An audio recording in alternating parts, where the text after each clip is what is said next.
A Santa Liturgia de hoje nos vai falar a respeito de uma festa importantíssima, uma festa muito bela, a festa da Sagrada Família.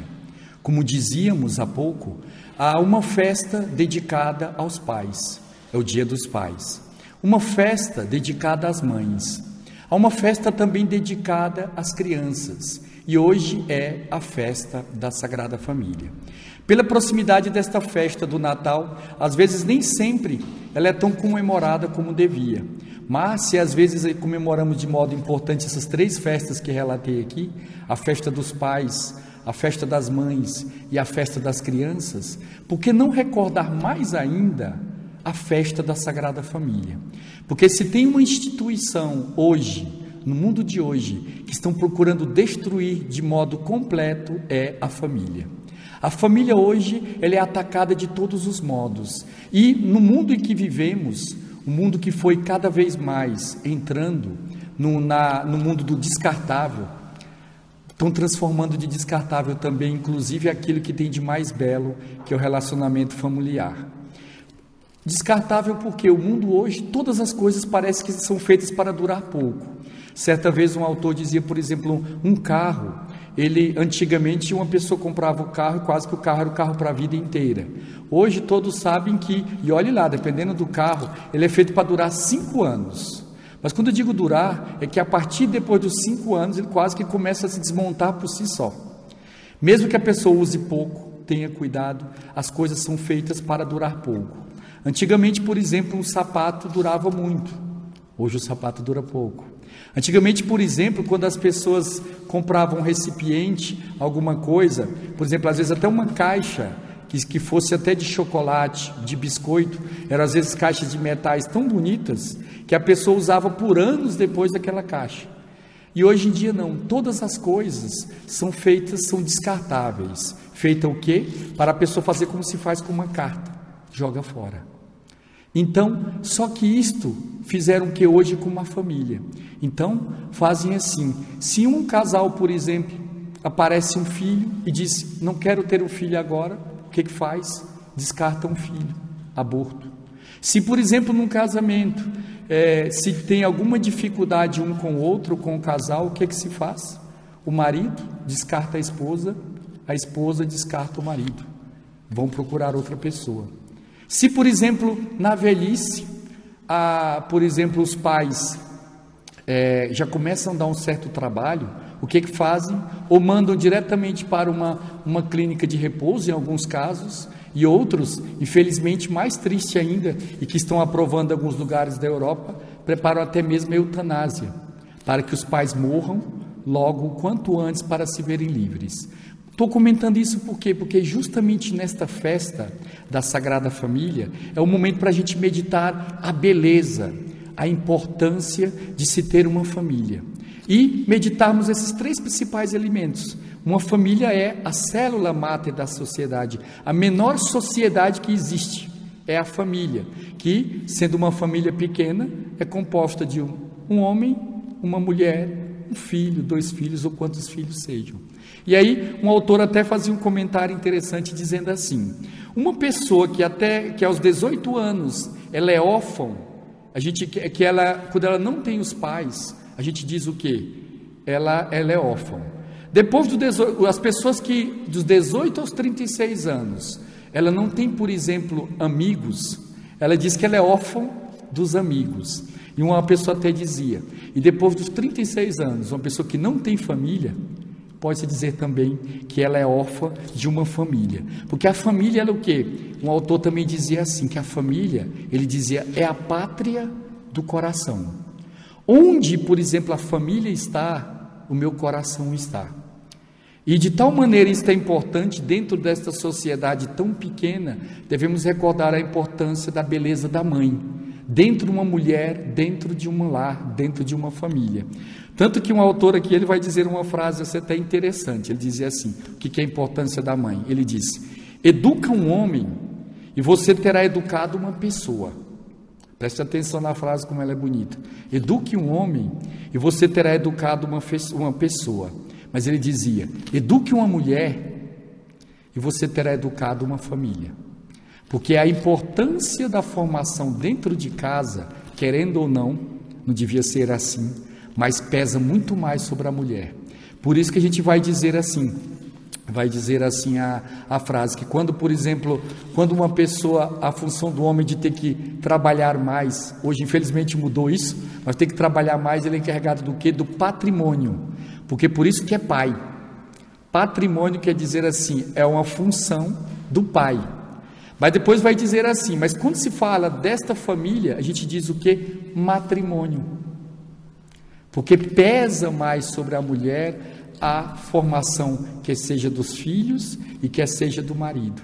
E aí por isso que as Sagradas Escrituras vão dizer palavras lindíssimas a respeito da família, a respeito da mulher, a importância de cuidar também dos pais. Mas tem outra frase que aqui também é interessante vermos, que vai dizer assim: uma vez uma pessoa chegou para uma santa do século XX, chegou para ela e perguntou assim: madre, que era uma freira, como posso fazer para obter a paz no mundo? A pessoa disse que queria trabalhar para obter a paz do mundo. O que ela respondeu para esta pessoa e disse: volta para casa e ama a tua família, que assim alcançarás a paz do mundo. Porque às vezes nós, nos dias de hoje, encontramos tantas pessoas preocupadas em dar soluções para os problemas do mundo e não conseguem resolver os problemas que estão dentro da sua própria casa. Há um provérbio oriental que dizia assim: se queres mudar o mundo, primeiramente percorra os cômodos de sua casa. Vá no quarto, vá na sala, vá na cozinha, vá na varanda e olhe o que precisa ser mudado aqui dentro. Por quê? Porque o mundo, ele é composto o quê? De famílias. Ele é composto de casas. E depois que percorrer a casa inteira, percorra o último cômodo dali de qual é o seu coração. Porque para que mude o mundo, é necessário primeiramente que mude os nossos lares. E para que mude os nossos lares, é necessário que mude o quê? O nosso coração. E vai dizer porque a família é a pátria do coração, porque para onde quer que nós estejamos, o nosso coração deve habitar aonde? Em casa. Inclusive um autor dizendo assim que em determinada época você pode dizer que você é feliz quando você viajou, fez tudo, depois dizer: estou com saudade de casa. Porque é assim que é, porque a pátria do coração da pessoa está lá. E aí um autor até dizia assim: ter um lugar para ir é ter uma casa. Depois ele dizia assim: ter algumas pessoas para amar é ter uma família. E ele dizia: e quem tem uma casa para ir e pessoas para amar, ele pode dizer: essa pessoa é uma pessoa abençoada. Uma pessoa que tem uma casa e uma pessoa que tem uma família. Por isso que a gente até distingue, muitas vezes faz uma distinção entre casa e propriamente às vezes até habitação. Eu vou dar uma comparação aqui: uma casa e um lar. Porque tem muita gente que tem casa, mas não tem um lar. Muita gente às vezes tem um lar, mas nem sequer tem uma casa. Vou dar uma comparação aqui. Um autor também dizia assim a respeito das mães. Ele dizia que quando uma pessoa tem a mãe viva, ela diz assim, ela pode dizer que eu tenho um lar, eu tenho uma casa, mesmo que essa mãe não tenha onde de morar, porque a própria mãe é o ponto de referência. Onde ela está é o meu lugar. Depois que a pessoa perde, por exemplo, a mãe, mesmo ela tendo sua casa e seu lar, parece que ela perdeu neste mundo um ponto de referência. Fica: para onde eu vou?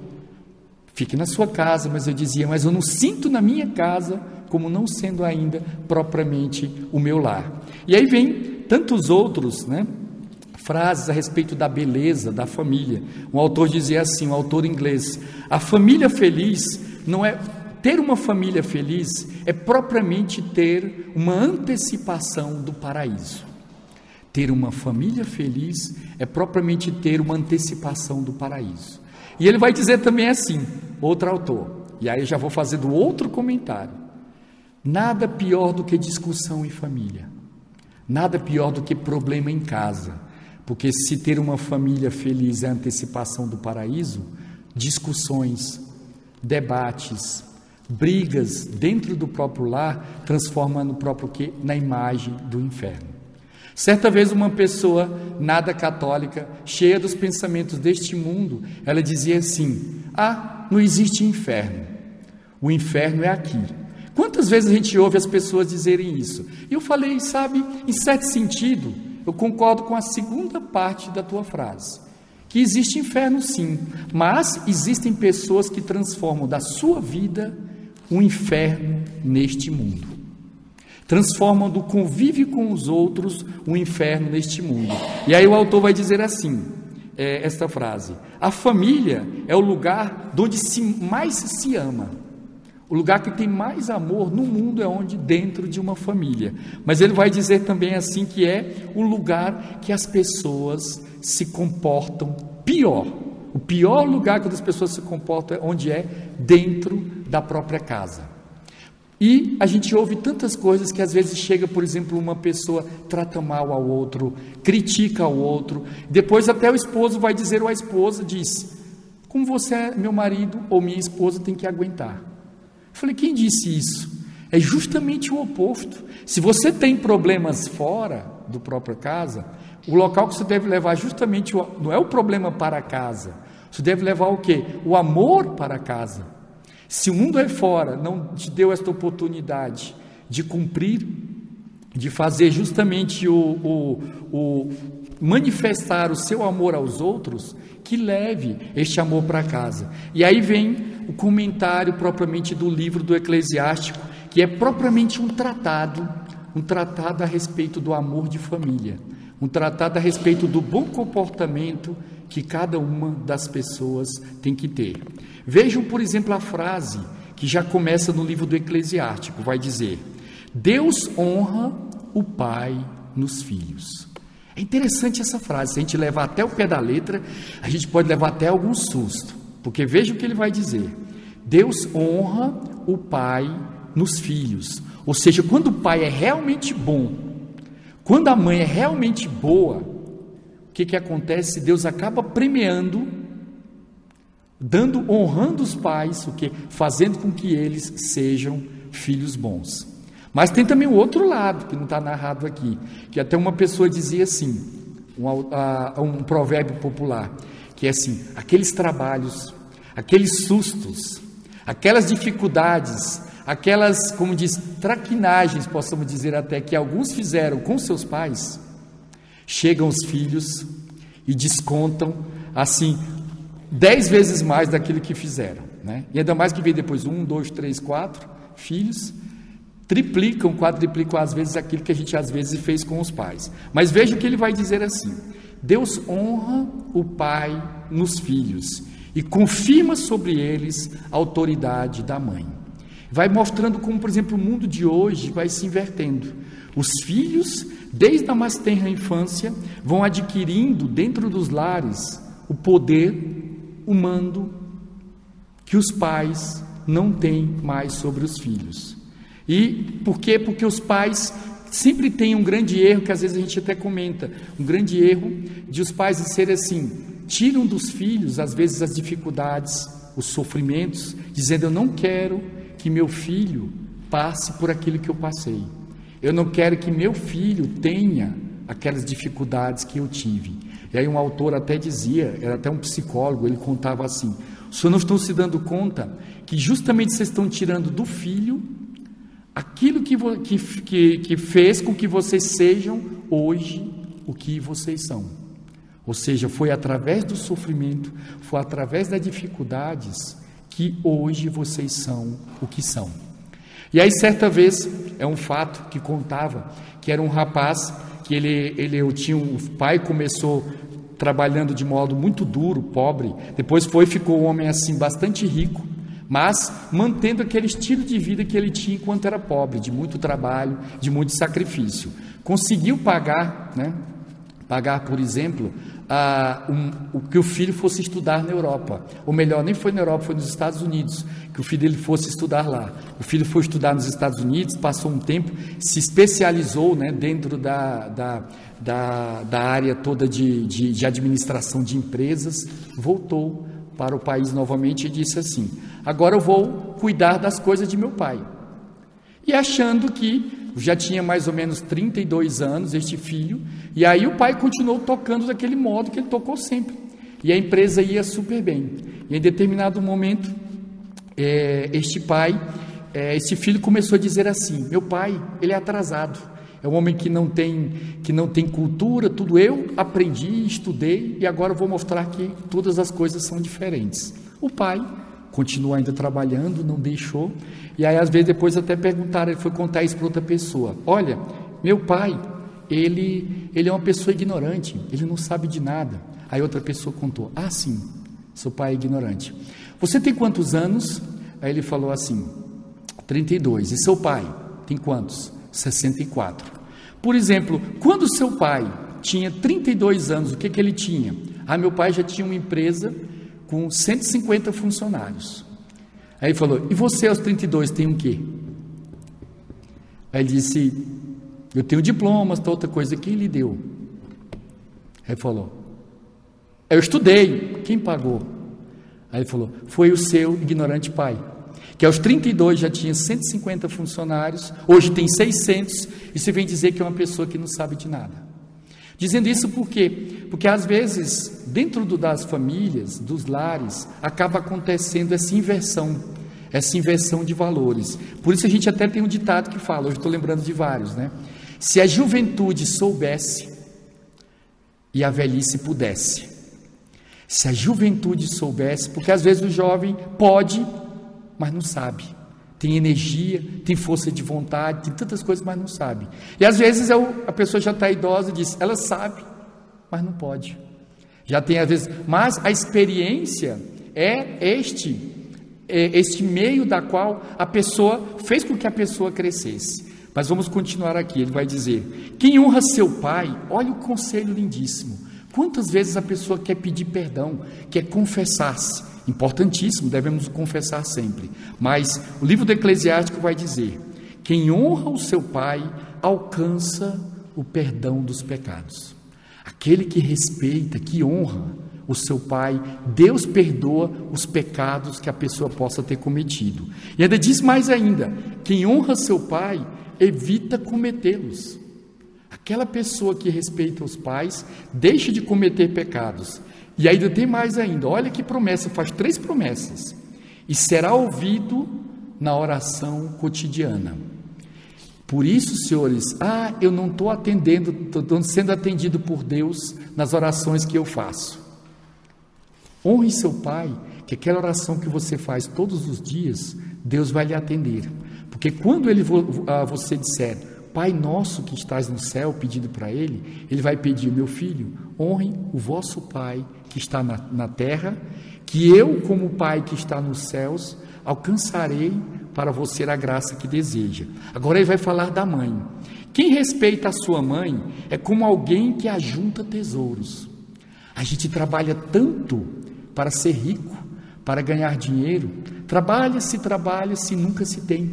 Parece que a riqueza é como a sombra que a gente está. A riqueza é assim, quando a gente às vezes foge dela, é como a sombra, ela corre atrás da gente, né? E a sombra, assim, quando a gente já está na frente, a gente corre atrás dela, ela foge de nós.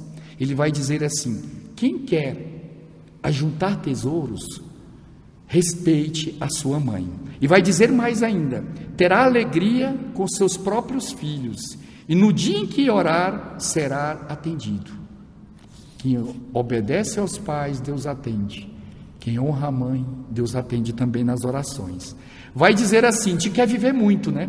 Então, comprar plano de saúde, tomar vitaminas, não é isso? Todos os tipos de vitamina, A, B, C, D, até Z. Todos os tipos de vitaminas. Ele vai dizer assim: quer viver muito? Olha o conselho que vai dar. Quem respeita o seu pai, terá vida longa. Quem respeita seu pai, terá vida longa. E quem obedece ao pai, é o consolo da sua mãe. O modo de agradar a mãe, obedecer ao pai. E vai depois dizer também: meu filho, ampara o teu pai na velhice.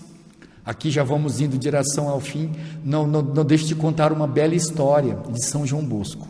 São João Bosco, ele todas as noites reunia as crianças e fazia uma oração chamada-se de Boa Noite. E ali ele contava uma história com fundo moral belo, como todos vão ver agora. São João Bosco, estando reunido com essas crianças, contou um fato. O fato era o seguinte: havia uma família da qual morava, era o marido, a esposa. Esse casal tinha uma criança de mais ou menos 4, 5 anos de idade, e também estava morando nesta família, veio o pai do dono da casa, ou seja, o avô da criança, o pai do dono da casa, passou a morar também naquele lar. E ele, já muito idoso, ele tendo Parkinson, ele tremia bastante. E acontecia que a dona da casa, vendo o sogro naquele estado, ela, quando servia a sopa, ele começava a tremer tanto, que começava a balançar tanto a colher, que sujava toda a toalha da mesa. E ela, com um certo tempo, não gostando daquela atitude, todos os dias ele sujava a toalha, ela aos poucos convenceu o marido, que pedir que o marido deixasse que o pai comesse afastado deles, no lugar separado, não tivesse mais junto da família para tomar aquela sopa. E o que ela fez para ele? Fez uma espécie assim, pegou um prato, mais do que um prato, parecia quase que uma bacia, para ali pôr a comida dele, para qual, quando ele tremesse, não caísse nada fora. Era um prato assim, mas naquele tempo se usava ainda assim, como se fosse uma de madeira enorme. Passados uns dias, aquela criança ficava então de um lado, o velhinho, comendo separado de toda a família, e o casal com o filho comendo à mesa. Passado-se um tempo, o menininho começou a pegar algumas madeiras, pegou assim várias madeiras, uma partezinha assim um tanto quadrada, juntou um pedacinho de madeira de um lado, juntou de madeira do outro, tudo. E o menino fez 2 pequenos pratinhos pequenos assim, desse tamanho de madeira. E aí o filho, o pai, aliás, depois de algum tempo, olhando assim, disse, e a mãe também: meu filho, o que você está fazendo aí com estas madeiras? Para que você quer isso? Ele disse: mamãe, eu estou fazendo aqui o pratinho de vocês, porque quando vocês ficarem velhos, aí vocês vão ter que comer separado, eu já vou fazendo também o pratinho de vocês. E quando o menino contou isso, eles se deram conta do que estavam fazendo, ou seja, aquilo que eles estavam fazendo, no caso dela, daquela senhora com o sogro e ele com o pai, estavam justamente preparando o futuro deles. Então, às vezes a gente vê, é verdade, quanta maldade existe no mundo de pessoas abandonadas, mas quantas pessoas também nós, neste momento, estamos abandonando? Quantos parentes, por exemplo, nesse Natal, idosos, pessoas de nossa família, nós deixamos, por exemplo, de cumprimentar, porque aos poucos vão se afastando do nosso convívio, inclusive até mesmo do nosso coração. E aqui, já estamos terminando, vamos justamente ver aqui o que ele vai dizer. Meu filho, ampara o teu pai na velhice, e não lhe causes desgosto enquanto ele vive. Mesmo que ele esteja perdendo a lucidez, procura ser compreensivo para com ele, porque justamente às vezes com o passar dos anos, as pessoas parecem voltar a ser como crianças. E cada vez que às vezes uma pessoa idosa tiver algum momento assim de importunidade, às vezes inclusive assim até de teimosia, recorde quantas vezes quando fomos crianças, recorde a paciência que eles estiveram conosco, e vejamos que é o momento também de ter paciência com ele. Vai dizer assim: filho, procure ser compreensivo para com ele, não o humilhes, não humilhe seu pai em nenhum dos dias de sua vida. E aí vai já dizer qual o prêmio daquelas pessoas que respeitam bem os pais. A caridade feita a teu pai não será esquecida, mas servirá para reparar os teus pecados, e na justiça será para a tua edificação. Por isso, nesta liturgia de hoje dedicada à Sagrada Família, vamos pedir a esta Sagrada Família, a nosso Senhor Jesus Cristo, a Nossa Senhora, a São José, que sejam para cada um de nós o exemplo para a nossa família. E aí dou este conselho que sempre gosto de dar, principalmente nessa data. Eles são os modelos para cada um de nós. São José, o quanto sofreu para educar o menino Jesus. Nossa Senhora, sabendo que era o divino filho dela, o carinho, o desvelo que Nossa Senhora teve. E era uma família um tanto invertida, porque justamente São José, sendo o pai adotivo do menino Jesus, que era para ser o superior da casa, ele era o menor. Nossa Senhora, que era a mãe, que era para com que ser submissa a São José, era mais que ele. E agora se juntar aquele que era o menor de todos, que era o menino Jesus, era o próprio Deus. Mas as Sagradas Escrituras dizem assim: e Jesus lhes era obediente. Então, quando na nossa vida de família, no trato que devemos ter com os outros, quando tivermos que tomar uma decisão, sempre devemos perguntar o seguinte: se é marido, pergunte assim: se São José estivesse no meu lugar, o que ele faria agora?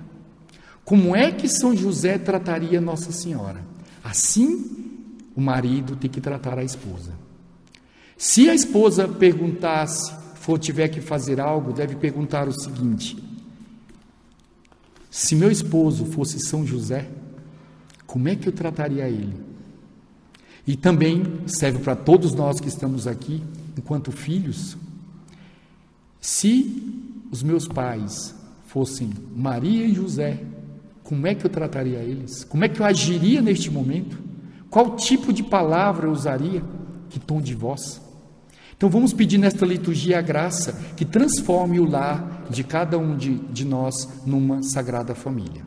Louvado seja nosso Senhor Jesus Cristo.